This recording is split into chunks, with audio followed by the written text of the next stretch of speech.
Good morning, everyone. If you would grab your seats and coffee, we're going to get going. I promised you last night that I would pivot a little bit and share some reasons why this part of the world is so important. And I'm going to echo a little bit about what Deborah said last night about the return of great power confrontation. And I'm going to posit that the digital realm is the realm of engagement, offensively, defensively, in great power contests that have been underway, will continue to be underway. And so I think you're going to see that many of the elements that we have here are tied to that concept very, very closely. And so in some ways, the world is going to need San Antonio in an incredible way as we think about the great power conflicts that are going to arise in the digital domain. So when we think about this concept of infrastructure, it's really digital infrastructure that I want to emphasize. So I welcome you to UT San Antonio and our beautiful downtown campus. This is San Pedro 1. We opened it a few years ago. San Pedro 2, right next door, is going to be opening early next year. Later this year, we're going to be putting this new college of AI, cyber, and computing here and next door. And especially when we open up the new building next door, we're going to have 6,000 students, faculty, and staff here located in downtown, affiliated with that new college as we continue our efforts to really grow our presence downtown, where we have this motto about world domination, and we really care about what we're doing here in downtown with our partners, the city, the county. So I want to thank my colleagues on the council and my colleagues at UT San Antonio for all the planning efforts that brought this meeting together. So if you are involved in planning in any way, will you stick your hand up, please? Because we want to give you a shout out. Thank you.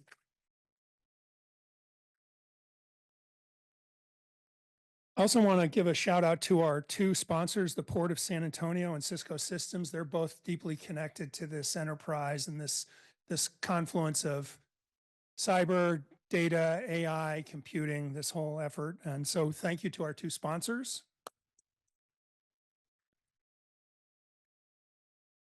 And I want to remind you all, I said last night about Texas and the Texas economy and how important competitiveness is. And it is absolutely essential to UTSA, to our city, to our state, this focus on competitiveness. And I'm really fortunate that I've had the great pleasure over a number of institutions now in my prior jobs and now current job to be able to collaborate with the council on competitiveness. I've been doing so for 15 years, and it means an immense amount to me for all the good reasons. The council's flagship initiative, as we heard last night and we'll learn more about today, is the National Commission on Innovation and Competitiveness Frontiers. The focus of this important flagship effort is to create a movement, a change, a creation of a new way of doing things that transforms how the U.S. innovates and drives long-term productivity and prosperity. We're obviously hosting one of these regional innovation and competitiveness frontiers conversations nationally. As I said last night, they started in 2022, and we are now the 6th regional conversation about national competitiveness. And as I shared last night, 6 more are planned over the next year or so. The next one's in Boulder, then Santa Fe, then Boston, Salt Lake City, Pittsburgh, and Baltimore. Each of their conversations will have a unique flavor to them, relevant to their location and focus. And again, I think all of them are really important as we start our national dialogue about reinventing our innovation enterprise. So I want to turn to this concept about critical infrastructure security and really talking about the digital infrastructure that we reside in. I know you know this, but it's worth repeating. Data creation globally is now at the 100 zettabytes of total data that's available digitally. It's a massive, massive, massive number. And you'd be astounded to know that that total amount of data that's stored globally has tripled just in the last 3 years. Could someone look up how many zeros are in zeta? Someone and yell it out when you figure that out. Ask ChatGPT. 5.4 billion people are connected to the internet today. 4.9 billion people connect through social media platforms. The new burgeoning AI market is globally a $1.3 trillion enterprise. E-commerce, which is the way we do our business now globally, is a $1 trillion enterprise. And if you think about the Internet of Things, there are 30 billion devices connected on the internet right now.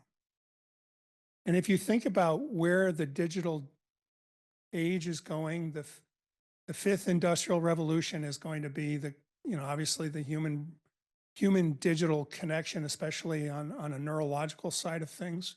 Human brain interaction with computers is coming. It's already here. But if you think about the digital transformation that's happened over the last 50 years and how fast it's gone exponentially lately, you're going to also need to understand this concept that there will be digital twins of everything. There'll be a digital twin for making aircraft. There'll be a digital twin for human performance. There'll be a digital twin of the cardiovascular system. There'll be a digital twin of a university. There'll be a digital twin of running your smart house. That's what a smart house is. It's a digital operational model for your house. All of these things are coming down the pike. And so the digital world is the important one going forward. And it really speaks to how important our protecting it and our using it from an infrastructure perspective, how that becomes so important here in San Antonio. So here we have an amazing cyber and national security ecosystem. We're home to Joint Base San Antonio, the largest joint base in the DoD complex. The 16th Air Force is here. That was repurposed recently from the 24th and 25th Air Force. It's the global cyber operational wing for the entire Air Force, and it's here intentionally because the largest national security agency operation outside of Fort Meade is here in San Antonio. There are 5 or so NSA hubs located nationally, and each one has a direct connectivity to one of the services, one of the DoD services. So here it's Air Force, but in terms of the total budget spent between the NSA Texas operation and the 16th Air Force, I think something like DoD spends $100 billion a year in Texas. I think the total budget for NSA is something like $100 billion. If I had to guess, no one knows these numbers, but between the 16th Air Force and NSA Texas, that's at least a $25 billion a year operation right here in San Antonio. There are many other Department of Defense and national security and cybersecurity agencies here in San Antonio for all the obvious reasons because of the confluence and the densification of talent and focus and purpose. So we have the DHS is here, FBI is here, U.S. Secret Service is here. There are 2,700 defense contractors located here in San Antonio. They have an immense connectivity to us and to the ecosystem we reside in. And let me give you a few examples. For instance, here in this building, we have a School of Data Science that will end up becoming part of our new college. We also have other institutes, a Matrix AI Consortium, an Open Cloud Institute, and this Cybersecure Manufacturing Innovation Institute, which I'll talk a little bit more about. But then here in this building, we have our very own National Security Collaboration Center. And across these entities that are located in this building, we have partnerships with MITRE, Meta, the US Census, Victory Capital, Dell Technologies, AMD, Intel, Cisco, Siemens, AWS, Peraton, Leidos. We also have 3 national labs located here in this building who partner with us through the National Security Collaboration Center in Simani. So we are really in a confluence of opportunity by virtue of the enterprise that's here and how it's supported. in some ways, you might be able to say that if you needed to replicate the national security complex of the United States in someplace other than Washington, D.C., you could automatically set it up here because it's all ready to go. So the density of focus, the density of talent, the density of dollars spent creates this amazing, amazing ecosystem. We are home to one of the 16 present it's a national network of manufacturing innovation institutes stood up in the Obama administration and continued in the Trump administration. And ours is CyManI, the Cybersecurity Manufacturing Innovation Institute, and its sole focus is on cyber securing digital twins used in manufacturing. It has an amazing national network of partners, including a whole bunch of national lab partners, Sandia, Idaho, and Oak Ridge, to name 3 of them. But it involves 20 to 30 universities and many of the major corporations that we talk about today, and I've already mentioned. Hewlett-Packard, Dell, IBM, all of Cisco, all of them are deeply involved in CyManI and what it's working on. And again, it's all about this fact that digital twins are increasingly used in the world, and you have lower level manufacturing operations that feed up into primary ones where the digital twin is principally used. But if you don't have integrity of security and management of the digital twin across the manufacturing enterprise, you're losing the whole purpose of having a secure digital twin. So it's a lot of it's education, a lot of it is technology, a lot of it is advancing this notion of how to protect digital twins, which are used everywhere now. Which gets me to the heart and soul of what we're doing here in these 2 buildings. So we have a very special something on the top floor I can't talk about. We have a lot of federal and corporate partners here working with us in the National Security Collaboration Center. We have our School of Data Science located here, our Open Cloud Institute, our Matrix AI Consortium. But we are going to be bringing downtown this new College of AI, Computing, and Cyber, AI, Cyber, and Computing. It will have a department focused on computer science. It will have a department focused on computer engineering. We'll have a department focused on information systems and cybersecurity. We'll have a department focused on data sciences and statistics. So it's mashing up very, very foundational disciplines of computer science, computer engineering, data science, mathematical statistics with a lot of applied things related to IT, related to logistics, related to applications of new AI algorithms and development of new AI systems, computer hardware development, technology development. And it's intentional because 2 years ago, we pulled together 100 companies from around Texas that were in this space and asked them what they needed. And they said, give us this. And so this is why we're bringing this new college forward. So what I want to do now is say the following. The world of regional innovation is so important for our country. We have hotspots everywhere. Many of the anchor institutions of these hotspots are national labs in the DOE complex, federal R&D operations, private FFRDCs like Southwest Research Institute, the institute that Adam Hamilton runs. It also involves anchor academic institutions like UT San Antonio. It also involves this notion of location, and place, and densification of these levers that are important. And the federal presence and the federal spend here is important, but this part of the world is important too. I mentioned last night the economy between Mexico and Texas. I mentioned all of the things that are happening here from an economic development perspective in Texas and in San Antonio. And we're at the confluence of big things here in San Antonio relative to North America, a North American ecosystem, relative to, I have to put it out there, the great power conflicts that we are facing now, especially with China, are going to absolutely require a deeper and more wonderful relationship with Mexico and Canada as we think about this North American construct. So we're sitting in a really important place geopolitically, but we're also sitting in a place where the notion of government, university, and industry can thrive. And this is what we're doing here. This is what we're building here. And this is why we're here hosting this very special conversation about critical infrastructure security. So it's all about the digital world. It's all about protecting it. The digital world is the infrastructure of the future.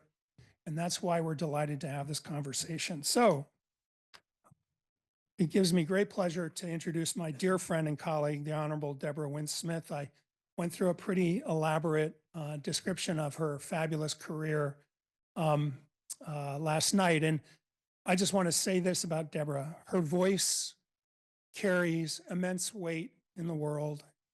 When she speaks, everyone listens. The power of her agency is very, very important as we think about U.S. innovation enterprise and where it needs to go. We need Deborah more than ever now, given all of the perturbations that are in the system and what we expect to happen over the next few years around how our federal R&D agencies are funded and how the innovation enterprise evolves to adapt to that without going backwards. Deborah said last night the importance of what this innovation enterprise is to our country. And if you think about where China is going with their investments and how they're very, very foresightful and have a 100-year plan, we need to amp up our efforts in a huge way. And places like this are part of the solution. So, and if you were to pick a career of someone who's spent time in the White House Office of Science and Technology Policy, over at the Department of Commerce, at the National Science Foundation, her background and focus makes her the perfect person to lead the U.S. Council on Competitiveness. And so it's with great pleasure that I asked Deborah to come up and take the podium, share her thoughts with us. Deborah, let's welcome her.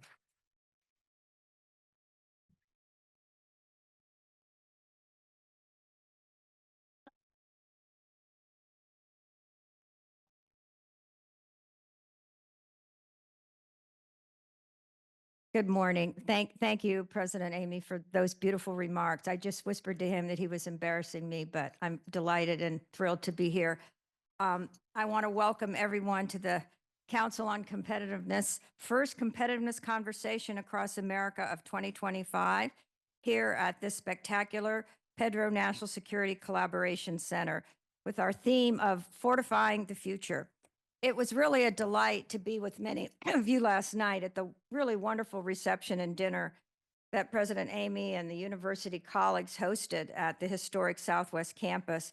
When we walked in with the sunlight on the beautiful stone and the stained glass windows, it was really a magical place. And it was wonderful to learn that it was the leadership of Taylor and the university and the community of San Antonio that rescued that historic place and has now turned it in to part of the infrastructure of this great university. And of course, we had wonderful remarks from Judge Peter Sakai last night, who really, in his talk, set the framework for our discussions today, because he inspired us with his stories of this culture in San Antonio of cooperation, commitment, and collaboration. And it's hard to believe that this institution, as part of the great University of Texas university system, is only 50 years old. And look what's been accomplished in that time. At the heart of this ever-growing and vibrant and diverse economy in San Antonio, we heard last night, and President Amy just really articulated so powerfully, that this place is at the heart of our national security enterprise that is more important than ever in a time of great power rivalry and challenges that are occurring in every place of the world. And I loved Taylor's use of the term density, and I'm going to come back to that, because this is a densification of all of these ingredients that are defining the way we live and work and our future competitiveness, but also, very importantly, that geography matters, and where San Antonio is at this nexus of our relationship with the great country of Mexico, the United States, and moving up to Canada is very, very critical. And I do believe that all of these things we're hearing about in the press and on the news will all settle themselves out. And let's all hope that happens sooner than later.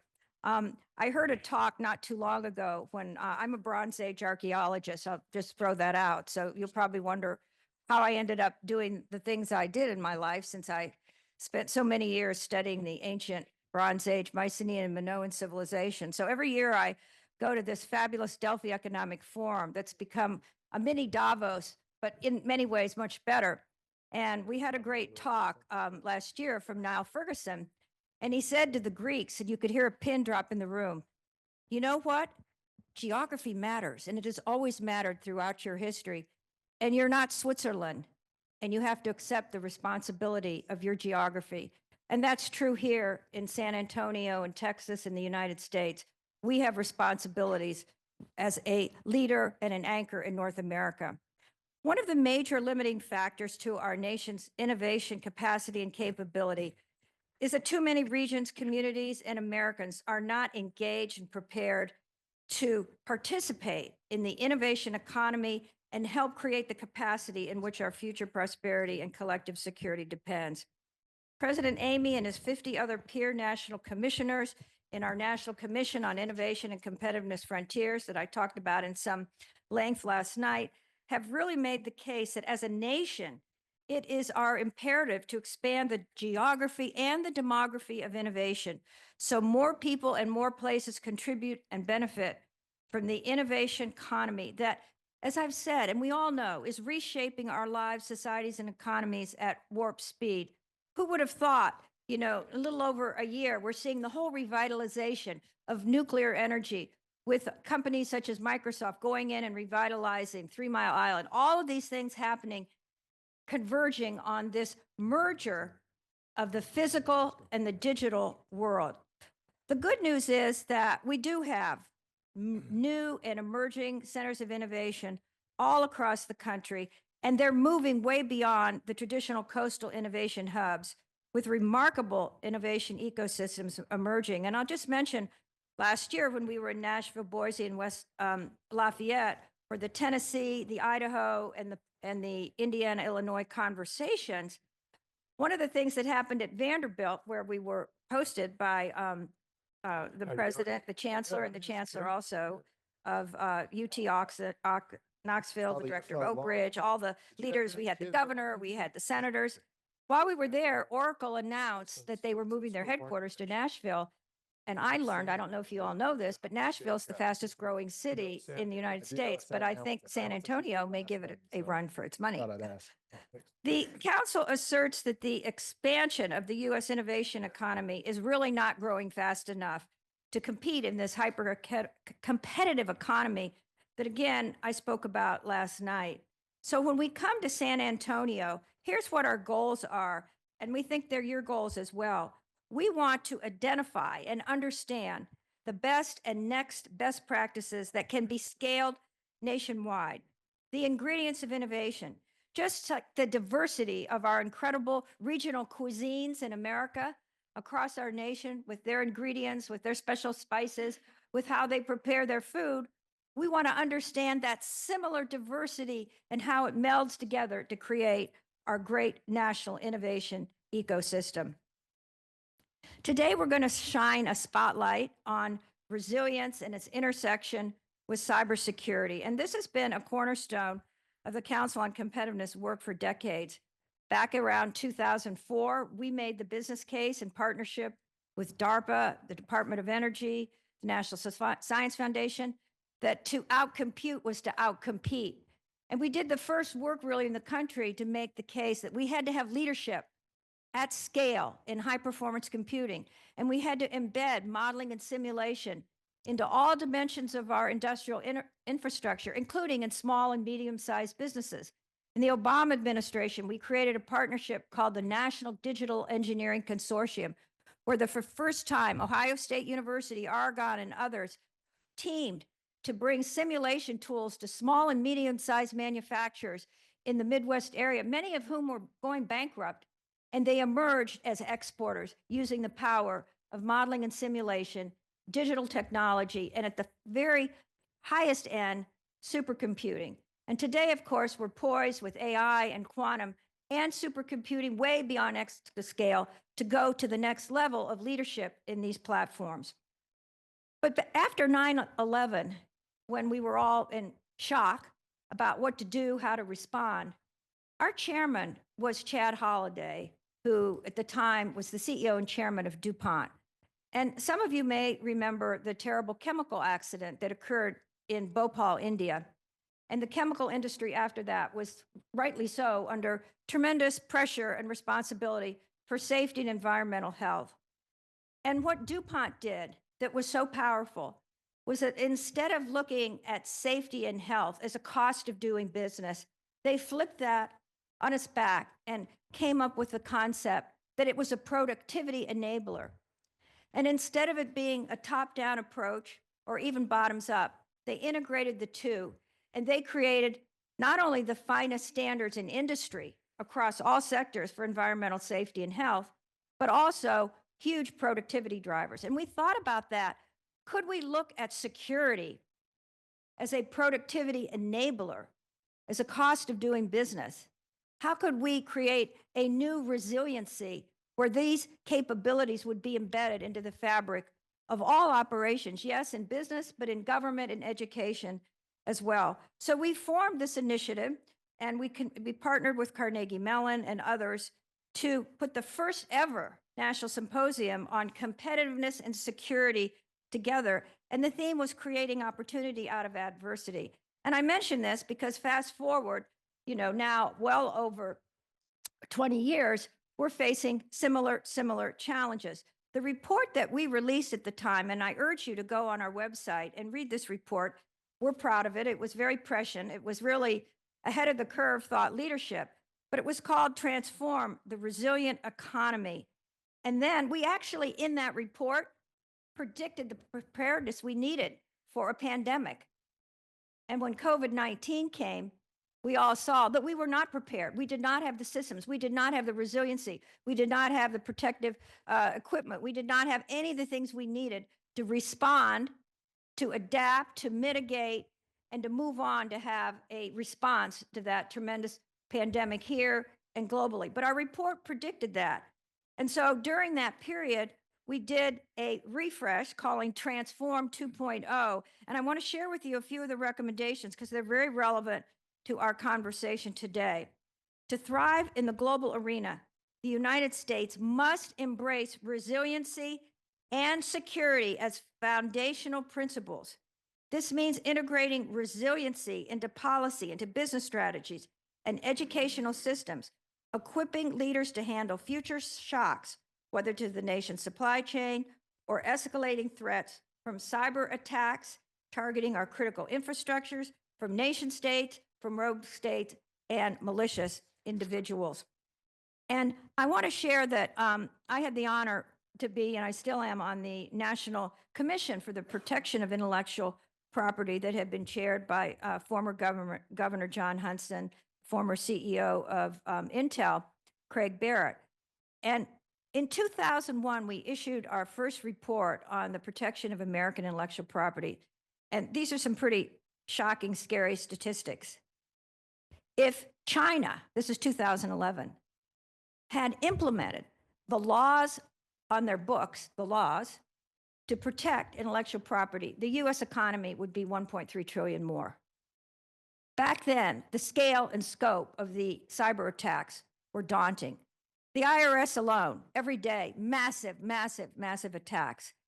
And we learned that they had the capability then to look around a room like this and say, I like that screen over there, and I want that, thinking it's a piece of data. But I'm not going to take it now. I'm going to put a mark on it, a digital mark, and maybe in a year or 2 years, I'll come and take it. They had the capacity to do that then, and they were doing it. A great example being they took some very, very strategic data from a major company, I won't say the company, and they hid it for 2 years on the server of Dunkin' Donuts. So this gives you a sense of back then and where we are today on the scale of this. So we know this threat, this ever emerging, more complex threat, is extremely important for our critical infrastructure: water, energy, finance, communication, transportation, healthcare, and the list goes on. And so this isn't a technical necessity. This is an economic and security imperative for fundamental to our way of life. And we have to proactively fortify our systems against escalating risks, but how to respond to them, how to mitigate them, and to prevent them from occurring. And as Taylor said in his remarks and the work underway here and across the country, data science is playing a critical role on this. There are many who believe that software cyber systems are not going to be the shield we need. Software guards gates and guns, that much of the capability has to be embedded in the next generation of hardware. And we see, of course, with closed DoD networks that they do that because software ultimately can be attacked and penetrated until perhaps we get to quantum infrastructure. So global risks and cyber attacks rank among the top global concerns around the world because they are an asymmetric risk. They drive tremendous economic losses. We heard last night, about reputation, customers, all of that. And of course, they impact the broader economy. In 2023, the costs associated with data breaches for critical infrastructure organizations, such as utilities that provide our water and energy, were 28.6 higher than the average costs in other industries. So they're obviously a big target for attacks. For organizations within our critical national infrastructure, the median ransom payment for ransomware attacks skyrocketed to $2.54 million in 2024. And during the COVID pandemic, I knew this from being on this IP commission, there was a huge escalation in cyber attacks against our pharmaceutical companies and particularly development operations. So with the stakes so high, safeguarding and making these systems resilient is a top priority. In 2024, organizations spent an estimated $148 billion on cybersecurity in the US. Projections indicate this figure will rise to nearly $236 billion in 2027. The question is, are these resources going to be spent in a way that will add to productivity and competitiveness, or will they be a sunk cost of business? The Cyber and Infrastructure Security Agency, CISA, in Homeland Security, estimates that for every dollar invested in strengthening our critical infrastructure capabilities, there's an economic return of at least 7 to 1. And that's a great metric. And of course, as we're seeing here in this San Antonio region, this critical infrastructure sector is a significant new job creator, high-skilled, high-value jobs, adding approximately 40,000 new positions each year.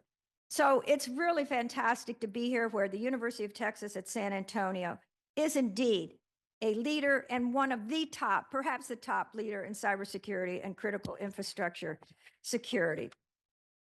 As President Amy stated, University of Texas, San Antonio is poised to be the university of the future in the city of the future.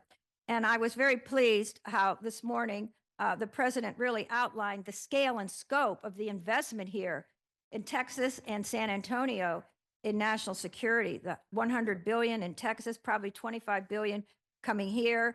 The presence of the largest joint base, NSA's presence, the Air Force, the Army. We just don't, as I said last night, General, we just don't have the Navy here, but maybe you can work on that. So to learn about all of the things we're doing here, we have a great group of panels today and experts. It's going to be interactive. I hope all of you will participate, share your thoughts at our lunch and coffee breaks. And what we really want is to understand the progress that's been made here, the potential, and what do we need to do together as communities to unleash this great opportunity to catalyze even greater growth, greater prosperity, greater confluence. This is, as Taylor said, a place that's the confluence of big things with densification. And I'll close, since I told you I was a Bronze Age archaeologist and you're wondering what that has to do with anything. Throughout human civilization, those nations that thrived and grew and were dominant in their time or shaped the course of humanity were those civilizations that knew how to use the power of new knowledge creation with technology tools to transform their life. And the Bronze Age Aegean world was such a place where the Mycenaeans became one of the dominant players because they perfected, I see, Andy, you know the story, because they perfected the use and manufacturing of bronze. They made it much stronger. And this then, with their logistic supply chains, with Linear B, they controlled commerce. They were a precursor of what I would say is a 21st century innovation-led economy. Women were very powerful in that society, unlike when we got to classical Greece. And finally, their symbol on all their art, if you go, and I hope everybody who goes to Greece will visit these palace centers, is a spiral.